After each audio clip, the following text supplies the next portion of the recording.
Bonjour, bienvenue sur Mon Financier. Avalanche de mauvaises nouvelles aujourd'hui pour l'Europe, ce qui n'empêche pas les marchés de repasser en territoire positif. Alors on notera quand même que la tendance est particulièrement volatile aujourd'hui, donc sur l'ensemble des places européennes, avec notamment à Paris, un marché qui a ouvert dans le rouge et qui parvient à redresser la barre pour se hisser en territoire positif dans l'après-midi. Alors pourtant, on a eu quand même une avalanche de mauvaises nouvelles, c'est le cas de le dire, puisque dans la matinée, on a eu d'abord la publication de la croissance française qui a stagné au deuxième trimestre, comme au premier d'ailleurs. Donc au final, sur l'ensemble du premier semestre, la croissance française n'a absolument pas avancé d'un iota. Donc sur les 6 premiers mois de l'année, une absence de croissance qui complique bien sûr un petit peu plus la tâche du gouvernement, puisqu'elle compromet tout simplement le retour à l'équilibre des finances publiques d'ici 2015. En Allemagne, très mauvaise nouvelle également, avec une contraction de la croissance qui a été plus forte que redouté. On attendait une baisse de 0,1%, puis au final on a appris que l'économie s'était contractée donc de 0,2%, donc une très mauvaise nouvelle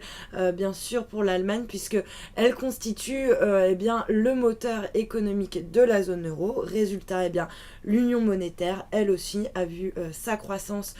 stagner au deuxième trimestre, donc 0%, après une croissance qui était déjà très faible au premier trimestre, seulement 0,2%, donc une panne de croissance qui s'est vraiment généralisée à l'ensemble des pays européens, France, Allemagne, l'Italie la semaine dernière, et puis pour couronner le tout, on a également une inflation qui a poursuivi sa reculade pour tomber à seulement 0,4% donc au mois de juillet sur un an. Il s'agit tout simplement de son plus bas niveau depuis octobre 2009, ce qui ravive le spectre de la déflation. Donc vraiment une série de mauvaises nouvelles qui a tendance donc à décevoir analystes, investisseurs et opérateurs. Et puis pourtant, malgré cette série noire, les marchés actions, eux, grimpent, ils parviennent à se hisser donc dans le vert, ce qui peut sembler paradoxal au premier abord, alors qu'en fait les investisseurs sont en train d'anticiper une action donc de la Banque Centrale Européenne, Mario Draghi,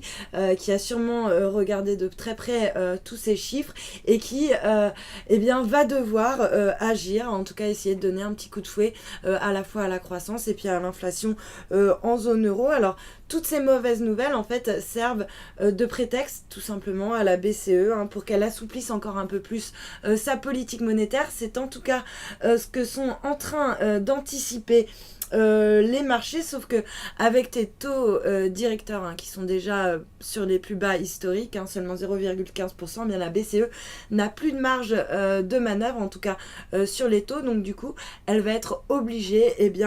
d'agir sur le levier monétaire via par exemple des injections de liquidités supplémentaires, à l'image de ce que fait la Fed aux États-Unis. Donc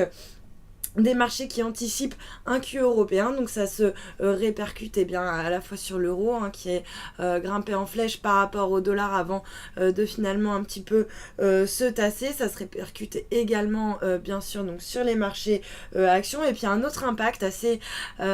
parlant de lui-même, le Bund, donc le taux de référence à 10 ans de l'Allemagne, qui est passé sous la barre des 1%. C'est tout simplement du jamais vu, et c'est surtout le signe que la dette du pays joue à plein son rôle de valeur refuge face à cette avalanche de mauvaises nouvelles. Voilà pour ce point marché, restez avec nous, très bonne journée.